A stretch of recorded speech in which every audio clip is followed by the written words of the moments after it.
Hello friends, welcome back to our channel. జనవరి 4 ఈరోజు ఉదయం మార్నింగ్ షిఫ్ట్లో వచ్చిన ప్రశ్నలు ఏ విధంగా అడిగాడు టెట్ నుంచి, వాటి గురించి అయితే పూర్తి వివరాలు అయితే ఈ వీడియోలో తెలుసుకుందాం.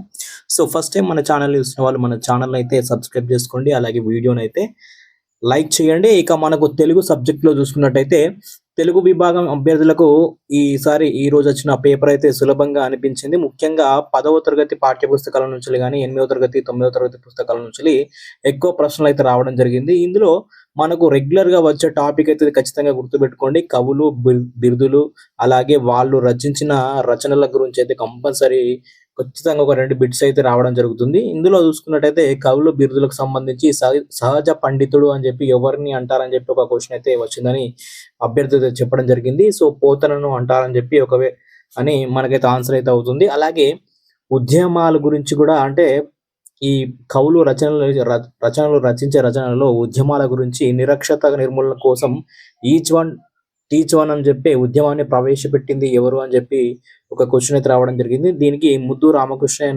కృష్ణయ్య అయితే సరైన సమాధానం అయితే అవుతుంది. ఇక మనకు తెలుగు గ్రామర్ కు సంబంధించి చూసుకున్నట్టయితే ఇక్కడ సంయమి అని అర్థం ఏంటి అని చెప్పి, నృత్యార్థం అని చెప్పి ఏంటంటే ఇంద్రియ నిగ్రహం కలవాడు అని చెప్పి, లేదా ఋషి అని అర్థం వచ్చే విధంగా ఇటువంటి క్వశ్చన్స్ అయితే అడగడం జరుగుతుంది.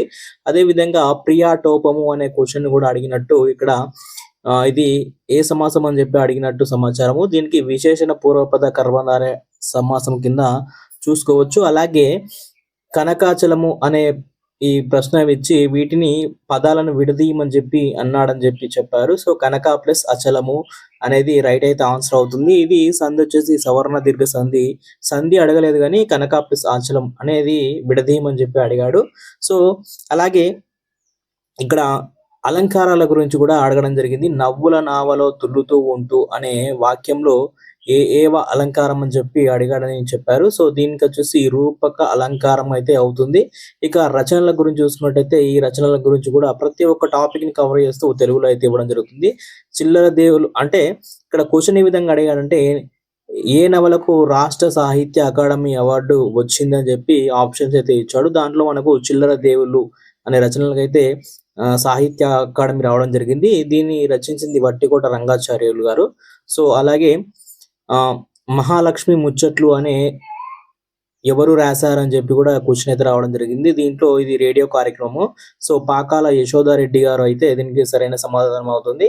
ఇక ఛందస్సుల గురించి చూసుకున్నట్టయితే శార్దూలం ఒక పద్యం ఇచ్చి దాంట్లో మసజసతగా అనే గణాలు ఉంటాయి.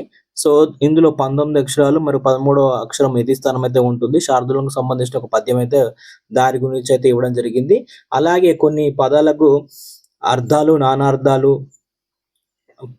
వికృతి లాంటి ప్రశ్నలు కూడా రావడం జరుగుతుంది. ఈ టాపిక్స్ పైన కూడా ఖచ్చితంగా క్వశ్చన్స్ వస్తున్నాయి కాబట్టి ప్రతి ఒక్క అభ్యర్థులు ఇవన్నీ టాపిక్స్ అయితే కవర్ చేసుకుని వెళ్ళాల్సి ఉంటుంది. ఒకటి ధృతి పదానికి నానార్థాలు అని చెప్పి ఇచ్చాడని చెప్పి కూడా అక్కడ మనకు అడగడం జరిగింది. సో దాన్ని కూడా ఒకసారి తెలుగులో ఇటువంటి టాపిక్స్ మెయిన్ టాపిక్స్ అయితే కొంతమంది చెప్పిన విధంగా అయితే చేయడం జరుగుతుంది. ఇందులో ఏమైనా మిస్టేక్స్ ఉంటే మాత్రం కామెంట్ అయితే చేయండి. ఇక సైకాలజీకి సంబంధించి చూసుకున్నట్టయితే ఇక్కడ సైకాలజీ ప్రశ్న అనేది 1 మార్క్, ఒకే ఆప్షన్ మార్క్ విధంగా, అంటే 4 ఆప్షన్స్ ఇచ్చి ఈ విధంగా ఇవ్వడం లేదు.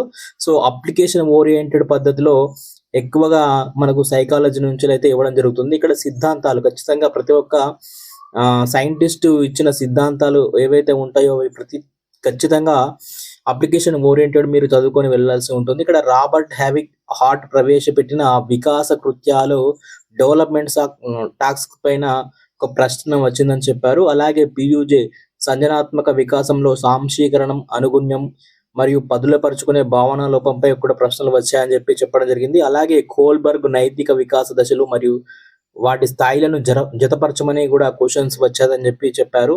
ఇంకా ఇతర అంశాలు కూడా ఇవ్వడం జరిగింది. అభ్యసన బదలాయింపులో శూన్య బదలాయింపు, కార్యసాధక నిబంధన, నాయకత్వం మరియు RT 2009 పై కూడా ప్రశ్నలు వచ్చాయని చెప్పి కూడా మనకు చెప్పడం అయితే జరిగింది. ఇక సైన్స్ అభ్యర్థులకు సంబంధించి బయాలజీ ప్రశ్నలు సులభంగా ఇచ్చినప్పటికీ ఫిజిక్స్ మరియు కెమిస్ట్రీ ప్రశ్నలు అప్లికేషన్ ఓరియంటెడ్ గా కొంత కఠినంగానైతే ఇవ్వడం జరిగిందని చెప్పడం జరిగింది. ఇక మొక్కలకు సంబంధించి పసుపు అనేది మొక్కలోని కాండ రూపాంతరం అని చెప్పి చెప్పుకోవచ్చు. అలాగే మందార పువ్వు సంబంధించి ఇక్కడ ద్విలింగిక పుష్పం ఏంటి అని చెప్పి అడిగారని చెప్పారు. దానికి సరైన సమాధానం మందారం అయితే అవుతుంది. ఇక అలాగే హార్మోన్ల గురించి అయితే ఖచ్చితంగా ఒక క్వశ్చన్ అయితే అడగడం జరుగుతుంది. సో స్త్రీలలో మాత్రమే రిలీజ్ అయ్యే హార్మోన్ ఏంటి అని చెప్పి అయితే అడిగాడని చెప్పి చెప్పారు. సో దానికి సంబంధించి హార్మోన్ల గురించి కూడా చూసుకోవచ్చు. అలాగే వ్యాధులకు సంబంధించి కూడా ఖచ్చితంగా క్వశ్చన్ అయితే అడగడం జరుగుతుంది. ఇక బ్యాక్టీరియా కొన్ని 4 ఆప్షన్స్ ఇచ్చి అందులో బ్యాక్టీరియా వల్ల వచ్చే వ్యాధి ఏంటి అని చెప్పి అడిగారని చెప్పి చెప్పారు. సో దాంట్లో కరెక్ట్ ఆన్సర్ వచ్చేసి ఆంథ్రాక్స్ అనే ఆప్షన్ ఉందని చెప్పి అయితే చెప్పడం జరిగింది. అలాగే మలేరియా, పెన్సిలిన్ కనుగొన్న వారు పోయి జతపరచడు పరిశీలనలు వచ్చాయని చెప్పి కూడా చెప్పడం జరిగింది. ఇక మ్యాథ్స్ స్టూడెంట్కి నాన్ మ్యాథ్స్ స్టూడెంట్ కూడా దాదాపు 10 నుంచి 15 ప్రశ్నలు పెట్టే విధంగా సులభంగా వచ్చాయని చెప్పి కూడా చెప్పడం జరిగింది. ఇక్కడ సంఖ్యలు 10, 12 మధ్య అనంతమైన అకరణీయ సంఖ్యలు ఎన్ని ఉంటాయని చెప్పి కూడా అక్కడ అడగడం జరిగింది. ఇక్కడ అనంతమైన అకరణీయ సంఖ్యలు ఉంటాయని చెప్పుకోవచ్చు. అలాగే సూత్రాలు సాధారణ వడ్డీ, అలాగే సమబాహు త్రిభుజం చుట్టుకొలత మరియు దీర్ఘ చతురస్రం చుట్టుకొలత, సగటుపై లెక్కలు కూడా వచ్చాయి. సో ఇతర అంశాలు వయస్సుల గురించి లెక్కలు, అలాగే వేగము, లాభశాతము, డిస్కౌంట్లపై ప్రశ్నలు కూడా అడిగారని చెప్పి చెప్పడం జరిగింది. ఇక ఇంగ్లీష్ సబ్జెక్ట్ చూసుకున్నట్టయితే ఇందులో ప్యాసేజ్ సులభంగా ఉంది. ఆర్టికల్స్ నుంచి degree of comparison, active passive, voice error, అలాగే మరియు ఎర్రర్ ఐడెంటిఫికేషన్ వంటి ప్రశ్నలపై మనకు ఇంగ్లీష్లో కూడా ప్రశ్నలు అయితే వచ్చినట్టుగా అర్థమవుతుంది. అలాగే మనకు తెలుగులో ఒక పద్యం ఇచ్చి 5 ప్రశ్నలు చేయమని అడుగుతాడు. అలాగే గద్యము ఇంతకుముందు చాలా పెద్దగా ఇచ్చేవాడు గద్యము. ఇప్పుడు మనకు స్క్రీన్ కిందికి మీద కనకుండా చిన్నగానే గద్యం ఇచ్చి వాటిలో 5 ప్రశ్నలు అడిగాడని చెప్పి ఎక్కువ సమయం వృధా కాకుండా చాలా చిన్న గద్యం ఇచ్చాడని చెప్పి కూడా చాలా మంది అభ్యర్థులు అయితే చెప్పడం జరిగింది. సో ఈ విధంగా మనకు ఈరోజు జనవరి 4 మార్నింగ్ సెషన్లో వచ్చిన ప్రశ్నలు. మీకు ఏదైనా ఇంకా వచ్చిన ప్రశ్నలు ఉంటే కామెంట్ చేయండి. అలాగే మనము ఆఫ్టర్నూన్ సెషన్కి సంబంధించిన వీడియో కూడా మనము మళ్ళీ చేసుకుందాం. సో వీడియో మీకు నచ్చినట్టయితే లైక్ చేయండి, ఎవరికైనా యూజ్ అయితే వాళ్ళైతే షేర్ చేయండి. Thank you friends, all the best.